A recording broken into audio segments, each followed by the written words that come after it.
Lisa Martinez sat in the Grand Council chamber, her hands folded calmly on the metal table.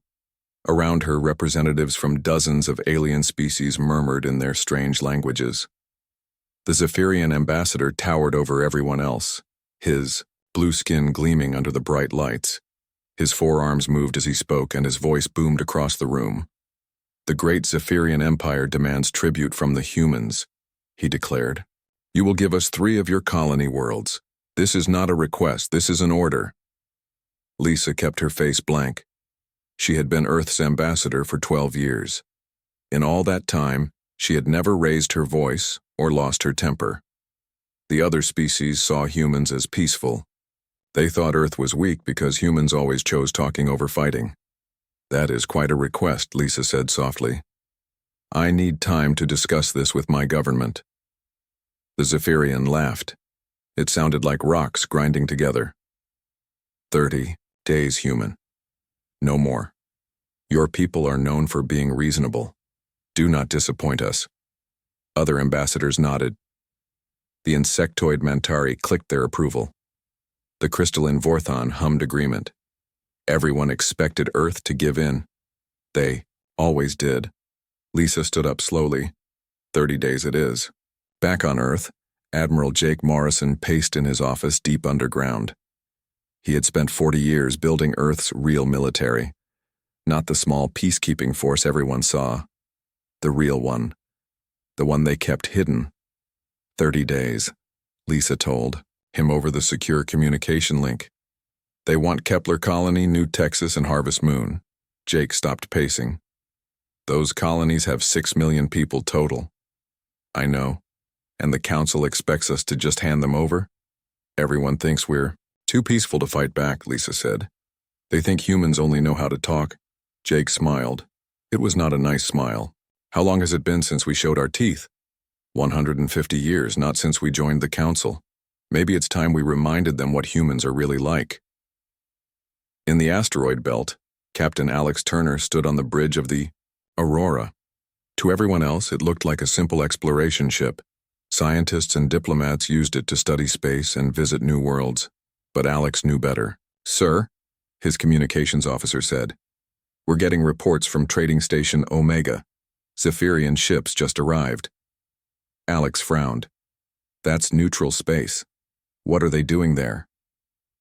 On the main screen, they watched the distant space station. It was home to 5,000 beings from many different species. Families lived there. Children played in the gardens. Artists created beautiful works. Traders from across the galaxy came to do business. The Zephyrian ships were massive, dark blue metal covered in weapons. They moved like predators circling prey. "Station Omega is sending a message," the communications officer reported. "They're asking why the Zephyrians are there." The response came quickly. Bright energy beams shot from the warships. The space station's shields lasted 3 seconds. Then the entire structure exploded into burning pieces. 5,000 lives ended in a moment. Alex's crew stood in shocked silence. One of his officers, a young woman named Beth Carter, put her hand over her mouth. "They just murdered everyone," she whispered. "Get me Earth Command," Alex ordered. Priority 1. Deep in the mountains of Colorado, General Ryan Cooper watched the reports come in. For decades, he had run Project Prometheus. The galaxy thought Earth had 1,000 small ships for peacekeeping. They were wrong. Earth had 50,000 warships hidden throughout the solar system, disguised as asteroids, built inside moons, waiting. Dr. Emma Watson entered his office. She was thin and quiet, but her mind was brilliant. For 20 years, she had studied how aliens fought wars. She knew their tactics better than they did. "The Zephyrians made a mistake," she said. "How so?" "They killed civilians, innocent traders and families. The galaxy will be shocked, but they'll expect Earth to file a formal complaint, maybe ask for sanctions." Ryan nodded. "Instead?" Emma smiled. "Instead, we show them what happens when you hurt innocents in front of humans." Across Earth, hidden facilities began to wake up. In the ocean depths, submarine bases opened their doors. Sleek black ships rose toward the surface. In underground caverns, thousands of fighters prepared for launch. Space elevators that looked like they carried supplies actually lifted military equipment to hidden orbital stations. Colonel Maya Johnson received her orders at a base that didn't exist on any map. Her special operations teams had trained for this moment their entire careers. They had studied alien languages, cultures, and weaknesses. They could infiltrate any civilization in the galaxy. Operation Ghost Dance is active, she told her commanders. We have Zephyrian infiltrators on 17 worlds. Activate them all. Dr. Kevin Mitchell worked in a laboratory buried under the Swiss Alps. His team had spent decades studying alien technology. Every crashed ship, every captured weapon, every piece of alien equipment that fell into human hands came to his lab. The Zephyrians thought their plasma shields were unbreakable. Kevin had broken them 5 years ago.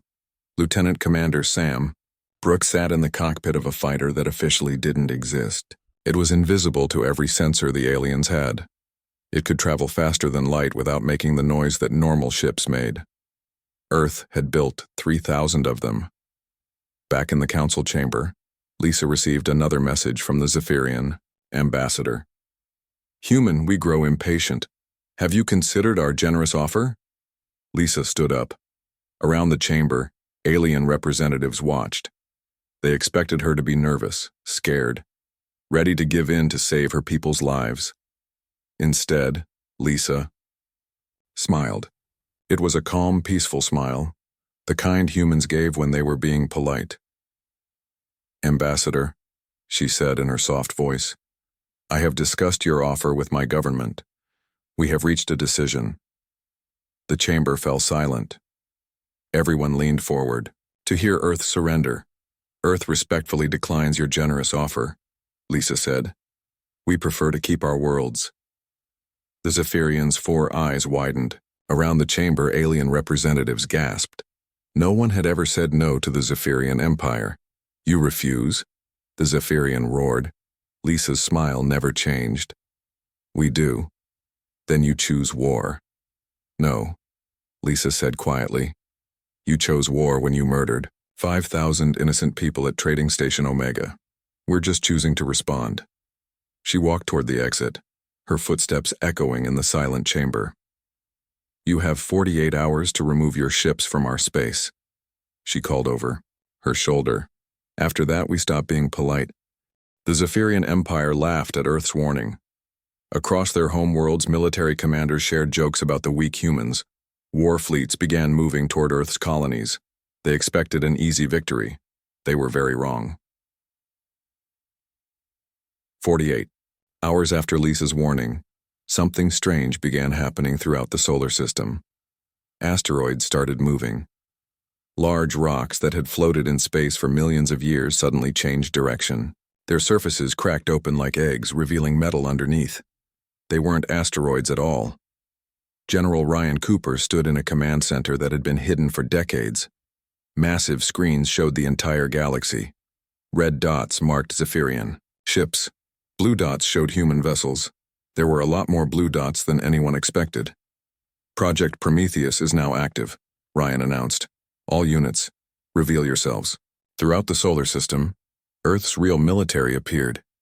Warships emerged from inside moons. Space stations dropped their fake cargo bay covers to show weapons. Mining ships transformed into battle cruisers. In minutes, Earth went from having 1,000 small ships to 50,000 warships. The galactic communication networks exploded with shocked messages. Alien commanders couldn't believe what their sensors were showing. Colonel Maya Johnson received her activation codes on a world called Zentari Prime. She had lived there for 3 years, pretending to be a human trader. The aliens thought she sold artwork. Actually, she commanded a network of human agents throughout Zephyrian space.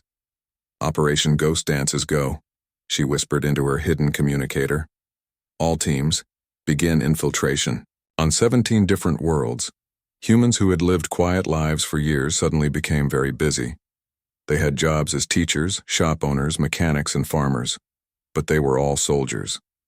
They knew every important building, every security system, every weakness in Zephyrian defenses. Dr. Kevin Mitchell activated his laboratory's hidden features. The peaceful research center became a weapons factory. Machines that had been making scientific instruments started building plasma cannons. The Zephyrians thought their energy shields could stop any weapon. Kevin's new plasma technology cut through them like paper. "Sir," his assistant called out, "the first weapons are ready for deployment." Kevin smiled. "Send them to Admiral Morrison. It's time to field test them." Lieutenant Commander Sam Brooks launched from a hidden base inside Earth's moon. His fighter looked like empty space to enemy sensors. It made no sound, left no trail, and moved faster than Zephyrian ships could follow. Behind him, 2,000 more invisible fighters joined the attack formation. Admiral Jake Morrison stood on the bridge of the Defiance. To the galaxy, it had always been a diplomatic transport ship. Now its true form showed. Weapons emerged from hidden panels. Armor plating shifted into battle configuration. The ship grew from 300 meters to 800 meters as hidden sections expanded. "Open a channel to the Galactic Council," Jake ordered. The council chamber filled with confused alien voices when Jake's image appeared on their screens. They expected to see Lisa Martinez making another diplomatic speech. Instead, they saw a human military officer in full uniform. "Members of the council," Jake began, "for 150 years, humanity has served as your peacekeepers, your mediators, your diplomats. We have been polite. We have been reasonable. We have been patient." The Zephyrian ambassador stood up angrily. "What is the meaning of this?" Jake continued as if the alien hadn't spoken. "You assumed that polite meant weak. You believed that peaceful meant defenseless. You thought that because we chose diplomacy, we couldn't choose war." On the screens behind Jake, images appeared from across the galaxy. Human fleets emerging from hiding. Zephyrian commanders staring in shock at their sensor readings. Alien ships trying to run from enemies they couldn't see coming. "That was your first mistake," Jake said. "We weren't weak, we were being nice." Captain Alex Turner watched from the Aurora as the first battle began. The Zephyrian fleet at Kepler Colony numbered 200 ships. They were massive, heavily armed, and confident. They had destroyed Trading Station Omega without breaking a sweat. The human response force was smaller, only 50 ships. But they moved like nothing the aliens had ever seen. They appeared from nowhere, struck with impossible precision, and vanished before the enemy could return fire. "My God," whispered Beth Carter. "We're not just fighting them, we're hunting them." The Zephyrian commander sent a desperate message. "Where did all these ships come from? How long have you been preparing for this?" Admiral Morrison's response was calm. "We've been preparing since the day we joined the galactic community. We studied every species. We learned every weakness. We planned for every possibility." The truth began spreading across the galaxy. Humans hadn't been peaceful because they were weak. They had been peaceful because they were strong enough to choose restraint. They had spent 150 years learning everything about their neighbors. Every trade mission had included intelligence gathering. Every diplomatic meeting had been a chance to study alien psychology. Every peaceful gesture had hidden a deeper purpose. Dr. Emma Watson appeared on galactic news networks, her quiet voice carrying to billions of alien beings. "You wondered why humans smile when we're angry," she said. "You found it disturbing that we could stay calm during conflicts. You should have realized what that meant. The first major battle ended in 12 minutes. 200 Zephyrian ships became scrap metal floating in space. The human fleet had no casualties, not one damaged ship." Colonel Maya Johnson's team struck simultaneously across Zephyrian space. Communication centers went dark. Supply depots exploded. Military commanders found their personal computers showing human faces instead of their own files. "Surprise," Maya said from her hidden base. "We've been your neighbors for years. We know where you live." The Mantari ambassador made a nervous, clicking sound. "How long have you been watching us?" Lisa Martinez, still maintaining her diplomatic role, answered sweetly. "We've been watching everyone, learning from everyone, preparing for the day someone decided to test us." The crystalline Vorthan hummed a question. "What do you want from us?" "The same thing we've always wanted. Lisa replied. Peace, cooperation, mutual respect. And if we refuse? Jake Morrison's voice cut through the chamber like a blade. Then you'll learn what happens when humans stop being polite. The Zephyrian Empire called for help. They contacted their allies, begging for support against the human threat. But other species were reconsidering their positions. If humans had hidden this much military power, what else didn't they know about Earth? 3 major civilizations quietly sent messages to Earth requesting private meetings. They wanted to discuss switching sides. The galaxy was learning a hard lesson. Humans had been playing a very long game. Every year of peace had been preparation. Every diplomatic mission had been reconnaissance.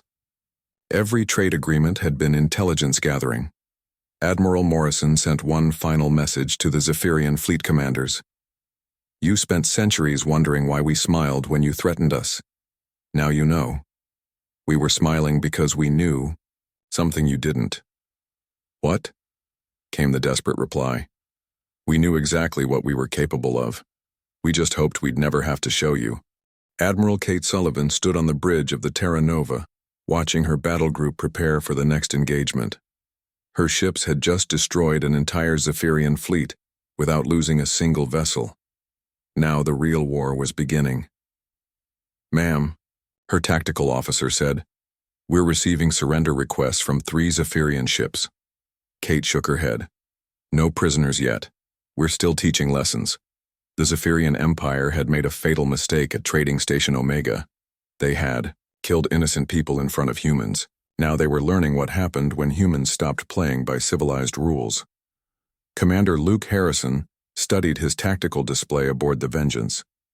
His job was to coordinate battle strategies across 12 star systems. The aliens had always fought in predictable patterns. Big ships, heavy weapons, direct attacks. Humans fought differently. Begin Operation Slingshot, Luke ordered.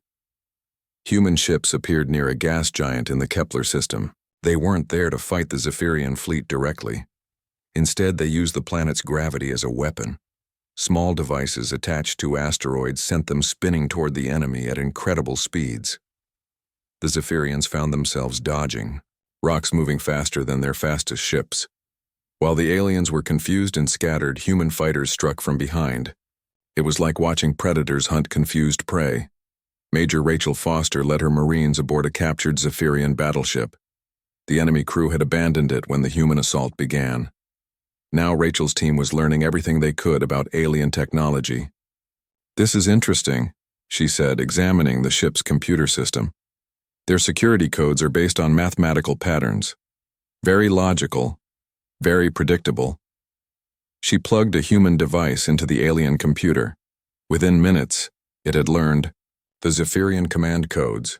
Every ship in their fleet used the same basic system. Sir? One of her Marines called out.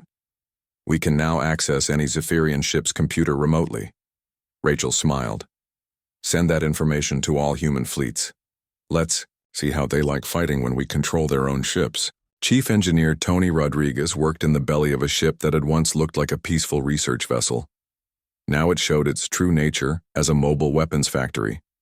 Tony's job was making sure human ships could adapt faster than alien ships could respond. The new plasma cannons are ready, he reported to Admiral Sullivan. They'll cut through Zephyrian armor like it's made of paper. What about their shields? What shields? Tony laughed. Dr. Mitchell's frequency modulators make their energy barriers useless. We can fire right through them. The Battle of Binary Sun became legendary. Commander Harrison faced 800 Zephyrian vessels with only 200 human ships. The aliens expected a desperate last stand. Instead, they got a lesson in human creativity. Human ships split into small groups and used the Twin Stars' gravity fields to accelerate beyond normal speeds. They appeared and disappeared like ghosts, striking the enemy fleet from impossible angles. The Zephyrians couldn't predict where the next attack would come from. Their formation is breaking apart, Harrison's sensor officer reported. Good. Now they're just individual targets instead of a coordinated fleet. The aliens tried to regroup, but human ships had hacked their communications. Every order the Zephyrian admiral gave was intercepted and changed. Ships received false commands. Some were told to retreat when they should advance. Others got orders to fire on their own allies. In 30 minutes, 800 alien ships became space debris. The human fleet lost 7 vessels. But humans weren't just winning through superior technology. They were using psychological warfare that confused and terrified their enemies. Captain Noah Williams commanded the newest human flagship, the Retribution. His ship was equipped with powerful speakers that could broadcast across space. During battles, he played human music. Not peaceful songs, but the kind of music humans listened to when they were angry. The sound of electric guitars and pounding. Drums echoed through space as human ships destroyed alien fleets. To the aliens, it seemed like humans were celebrating violence. They didn't understand that humans were just being efficient. "Sir," Williams' communications officer said, "the Zephyrian commander is asking why we're playing music during battle." "Tell him it helps us focus," Williams replied. "Ask him if he'd prefer classical music or heavy metal for his destruction." The psychological effect spread across alien forces. Zephyrian pilots began making mistakes, frightened by the strange sounds coming from human ships. They expected war to be serious and grim. Humans made it seem like a game they enjoyed playing. Dr. Sophia Adams broadcast from Earth's diplomatic center, but her message wasn't diplomatic. She was a specialist in alien psychology, and she knew exactly how to frighten different species. "To our Zephyrian friends," she said calmly, "you're probably wondering how we've been hiding our military strength for so long. The answer is simple: we've been studying you." Her broadcast showed detailed files on Zephyrian military leaders, personal information, family photos, private communications. The aliens realized humans had been watching them for decades. "We know your strengths," Sophia continued. "We know your weaknesses. We know what you fear. And we know exactly how to use that knowledge." The Zephyrian Emperor tried to rally other species to fight against humanity. He sent desperate messages to the Carillion hegemony and the Andromedan Republic. "The humans are dangerous," he warned. "They've been deceiving us all. They must be stopped before they destroy our way of life." But other alien civilizations were having second thoughts. If humans had hidden this much military power, what else were they hiding? Several species quietly began sending peace offers to Earth. The Mantari ambassador clicked nervously as she spoke to her government. "Perhaps we should reconsider our alliance with the Zephyrians. The humans seem to have been planning this for a very long time." Meanwhile, human forces demonstrated capabilities that shocked even their allies. Ships that could become invisible, weapons that ignored shields, fighters that moved faster than physics should allow. Admiral Morrison addressed the Galactic Council again. "You've seen what happens when humans fight without restraint. We prefer cooperation to conflict. But we're very good at conflict when cooperation fails." The alien representatives sat in stunned silence. They were beginning to understand that humans had been holding back for 150 years. Every peaceful solution, every diplomatic compromise, every time humans had chosen to back down rather than fight, it hadn't been weakness. It had been mercy. "How many ships do you really have?" the Carillion representative asked quietly. Morrison smiled. "More than you want to fight." "What do you want from us?" "The same thing we've always wanted.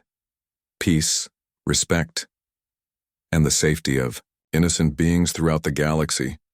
And if we give you these things, then we go back to being your peaceful neighbors. We explore space together. We trade. We share knowledge. We help each other. And if we don't?" Morrison's smile disappeared. "Then you learn what war really looks like when humans stop being polite." The Battle of Binary Sun had sent a clear message across the galaxy. Humans weren't just defending themselves. They were rewriting the rules of galactic warfare. And they were winning so easily that it frightened civilizations who had thought themselves powerful. The Zephyrian Empire began to realize they had made a terrible mistake. They had attacked the one species in the galaxy that was strong enough to choose peace but skilled enough to win any war. The human message was becoming clear. "We tried being nice. You didn't listen. Now we'll be effective instead." Fleet Admiral Chris Peterson received the emergency report while standing in Earth's deepest command center. The Carillion Hegemony and Andromedan Republic had joined forces with the Zephyrian Empire. Three of the galaxy's most powerful civilizations were now united against humanity. "Sir," his aide reported, "combined enemy forces number over 10,000 ships. They're calling it the Grand Alliance." Chris nodded calmly. "And they think 10,000 ships will be enough?" "Apparently, sir. Show them how wrong they are." Intelligence Director Ashley Clark had been waiting for this moment her entire career. For 30 years, she had built the most sophisticated spy network in galactic history. Every major civilization had humans living among them. Teachers, traders, mechanics, artists, all of them secretly gathering information for Earth. "Activate all deep cover agents," Ashley ordered. "Operation Mirror is now in effect." Across the galaxy, humans who had lived quiet lives for decades suddenly became very active. Dr. Mark Thompson had taught alien children on Carillion Prime for 15 years. His students loved him. Their parents trusted him. Government officials considered him a harmless educator. They never suspected he had been mapping their entire defense network. Sarah Kim had repaired alien ships for 12 years in the Andromedan shipyards. She was known for her skill with engines and her friendly personality. What the aliens didn't know was that she had installed tiny devices in every ship she had ever touched. Devices that could shut down their engines with a single signal.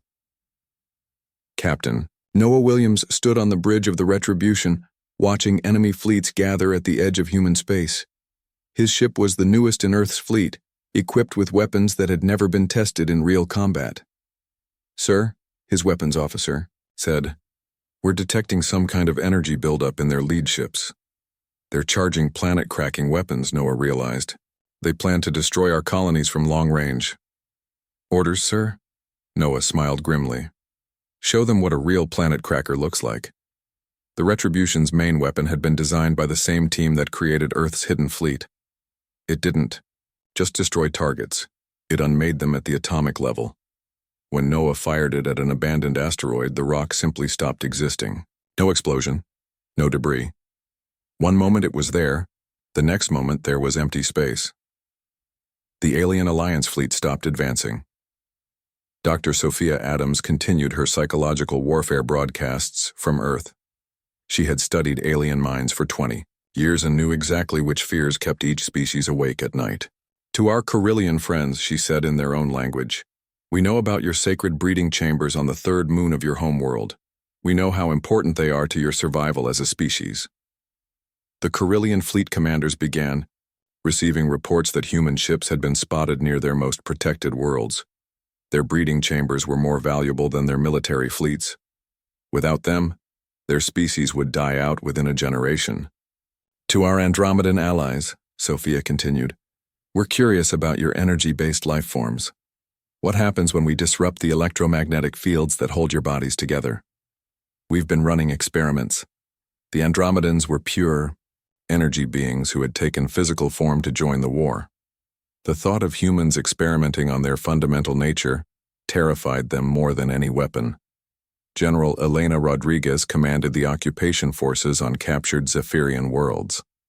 Her job wasn't just military control, it was showing alien populations that humans could govern better than their own leaders had. "Ma'am," her deputy reported, "civilian cooperation is at 90%. They're actually asking for more human administrators." Elena wasn't surprised. Human occupation forces had ended corruption, improved food distribution, and stopped the random violence that Zephyrian nobles had inflicted on common people. The aliens were discovering that human rule was more fair than their own government had been. "Keep treating them well," Elena ordered. "We want them to understand that we're not conquerors. We're liberators." Captain Alex Turner led a deep space raid against enemy supply lines. His ship, the Aurora, could travel faster than any alien vessel. It appeared without warning, destroyed supply convoys, and vanished before help could arrive. "Sir," his tactical officer reported, "we've cut their fuel supplies by 60%. Their fleets are starting to slow down." "Good. Hungry soldiers don't fight as well as fed ones." The Alien Alliance was learning that humans fought on every level. military, economic, psychological, and social. While their fleets battled in space, human agents were disrupting their supply chains, turning their populations against them and making their leaders doubt every decision. Ashley Clark revealed the scope of human intelligence operations in a broadcast that shocked the galaxy. She showed footage from inside alien government buildings, recorded conversations between enemy commanders, and detailed files on every important leader in the alliance. "We've been your neighbors for decades," she said calmly. "We've been to your homes. We've met your families. We've learned your secrets. All of them." The revelation that humans had infiltrated every aspect of alien society created panic among enemy leadership. If humans knew everything, how could they plan any strategy? How could they trust anyone around them? President Daniel Scott addressed Earth's population from the Capitol. He had been a military strategist before becoming a politician, and he understood what this war really meant. "Citizens of Earth," he said, "for 150 years we have protected weaker species from stronger ones. We have prevented wars through diplomacy.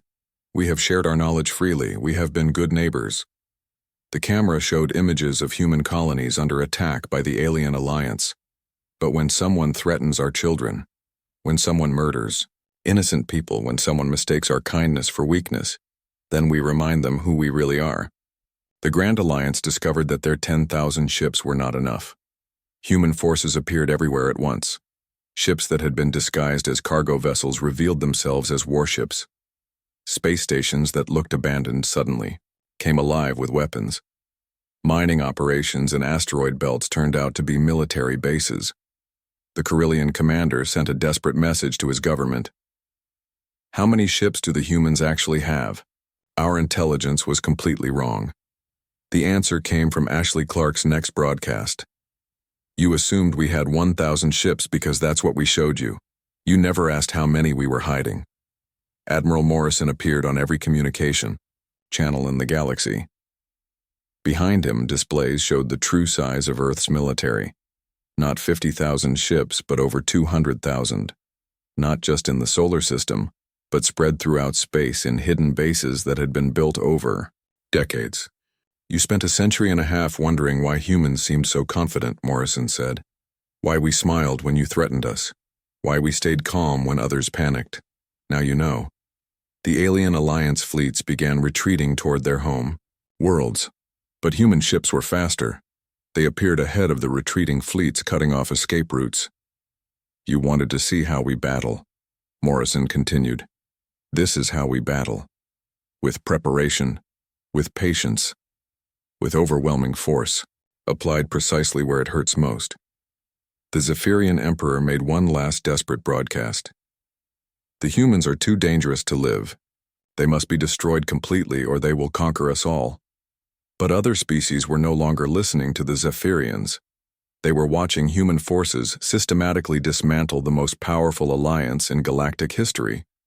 They were learning that humans had been holding back for 150 years, and they were beginning to understand that humanity's greatest weapon wasn't their technology or their numbers. It was their patience. They had waited, planned, and prepared for this moment since the day they joined the galactic community. The galaxy was about to learn the price of underestimating a species that could plan for decades while smiling politely and serving tea to their enemies. The Zephyrian homeworld was surrounded. 200 human ships hung in space around the planet like a metal net. Below them, billions of Zephyrian civilians watched the sky and waited for their government's next move. President Daniel Scott stood in his office on Earth watching the final act of a war that had lasted only 3 months. In that time, humanity had dismantled the most powerful alliance in galactic history. The Carillions had surrendered 2 weeks ago. The Andromedans had stopped fighting and asked for peace talks. Only the Zephyrian Empire still refused to give up. "Sir," his aide announced, "the Zephyrian Emperor is requesting a communication link." "Put him through." The Emperor's forearms trembled as he appeared on the screen. His blue skin had lost its shine. His voice no longer boomed with confidence. "Human President," he said quietly, "we wish to discuss terms." Daniel kept his face calm. The terms are simple. Unconditional surrender. Your military forces will be disbanded. Your government will be restructured under human oversight. Your people will be free to choose their own leaders through democratic elections. And if we refuse? Daniel gestured toward his window. Beyond Earth's atmosphere, thousands of human ships were visible as tiny dots of light. Then we stop talking and start acting. The Emperor's shoulders sagged. We accept your terms. Admiral Jake Morrison received the surrender order while standing on the bridge of his flagship. Around him, his crew worked quietly at their stations. After 150 years of restraint, humanity had finally shown its true strength. The galaxy would never be the same. All units, Jake announced. The Zephyrian Empire has surrendered. Stand down from combat operations. Begin occupation. Procedures. General Elena Rodriguez landed on the Zephyrian capital world with 10,000 human peacekeepers. Her job was to ensure the transition from empire to democracy went smoothly. As her transport touched down, she saw thousands of Zephyrian civilians waiting at the spaceport. They weren't there to protest. They were there to welcome her. General Rodriguez, a young Zephyrian said through a translator, "My family wants to thank you. The noble class could kill us for any reason before you came. Now we have rights." Elena nodded. "Everyone deserves rights. That's why we're here." Lisa Martinez returned to the Galactic Council chamber, but everything had changed. The Zephyrian ambassador's seat was empty. The Carillion representative looked nervous. The Andromedan delegate barely glowed with energy. "Members of the council," Lisa began, "humanity proposes a new galactic charter, one based on protection of individual rights, democratic representation, and peaceful resolution of conflicts." The Mantari ambassador clicked her agreement immediately. "We support this proposal." Other voices joined in. Species that had been silent during the war now spoke up in favor of human leadership. They had seen what happened to civilizations that opposed Earth, but they had also seen how well humans treated their former enemies. "What about our traditional forms of government?" the Vorthan delegate hummed. "Keep them," Lisa replied, "as long as they respect individual rights and don't threaten other species. We're not here to rule you. We're here to protect everyone." Captain Alex Turner explored the ruins of Trading Station Omega with a team of engineers. The station where 5,000 innocent people had died was now a memorial site. But Alex had bigger plans. "We're going to rebuild it," he announced. "Bigger than before. A place where all species can trade safely, where families can live without fear." His engineer, Beth Carter, looked at the debris floating in space. "It'll take years, sir." "We have time," Alex smiled. "Humans are good at long-term projects." Dr. Emma Watson worked with alien scientists to establish new research centers throughout the galaxy. Species that had fought each other for centuries were now sharing knowledge under human protection. "The Zephyrians have excellent metallurgy," she explained to a mixed group of researchers. "The Carillions understand energy manipulation. The Andromedans know quantum physics. Together we can explore the universe in ways none of us could manage alone." Ashley Clark met with former enemy intelligence officers who wanted to join the new Galactic Security Force. Beings who had once spied against humanity now wanted to work for human ideals of peace and freedom. "We're not looking for revenge," Ashley told them. "We're looking for people who want to build something better." Admiral Morrison stood before a gathering of military leaders from across the galaxy. The room was filled with officers who had once commanded fleets against humanity. Now they were learning new ways to keep peace. "War should always be the last option," Morrison explained. "Use intelligence instead of force. Use economics instead of weapons. Use diplomacy instead of threats. But when someone threatens innocent lives, be ready to act quickly and decisively." President Scott addressed the reformed Galactic Council from Earth.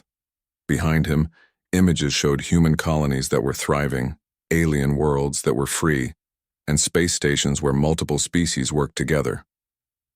"For 150 years," he said, "humanity watched and learned and prepared.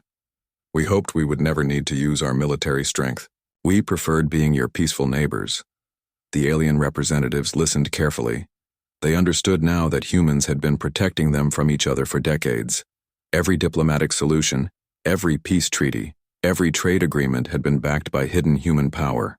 But when you mistake kindness for weakness, Scott continued, when you threaten innocent people, when you choose violence over cooperation, then you meet the other side of humanity.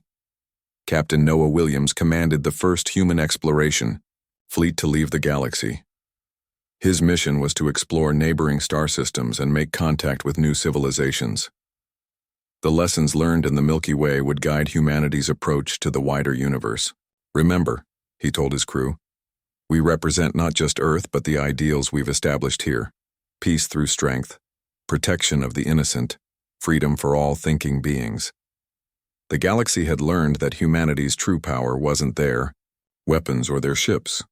It was their ability to plan decades ahead while maintaining their principles. They could be the kindest species in the galaxy, or the most dangerous depending on how others chose to behave. Trade flourished under human protection. Art and science advanced as species shared knowledge freely. Wars became rare because everyone knew that humanity was watching and would intervene to protect the innocent. The Zephyrian people elected their first democratic government 2 years after the war ended. Their new leader was a former factory worker who had lived under the old empire's oppression. We thank the humans for showing us a better way, she said in her inaugural speech. We promise to use our freedom to help others find theirs. Lisa Martinez received a message from a small species called the Deltari, who lived on the edge of the galaxy. They had heard about the new galactic order and wanted to join. We are not strong, their representative said. We have nothing to offer but our friendship. Friendship is the most valuable thing you can offer, Lisa replied. Welcome to the galactic community. The final chapter of the war was written not in space battles or surrenders, but in the classrooms where human teachers worked with alien students, in the hospitals where human doctors treated patients of all species, and in the courts where human judges ensured fair treatment for everyone. Humanity had sent its message to the galaxy loud and clear. We tried being polite. You didn't listen. Now we'll build something better, with or without your cooperation. The galaxy chose cooperation, and in the years that followed, when new civilizations were contacted and asked about the legendary war, the survivors would always tell the same story. Never mistake human politeness for weakness. When they smile while you threaten them, you should be very afraid, because it means they already know how the fight will end. The stars belonged to everyone now, but everyone knew who was making sure they stayed safe.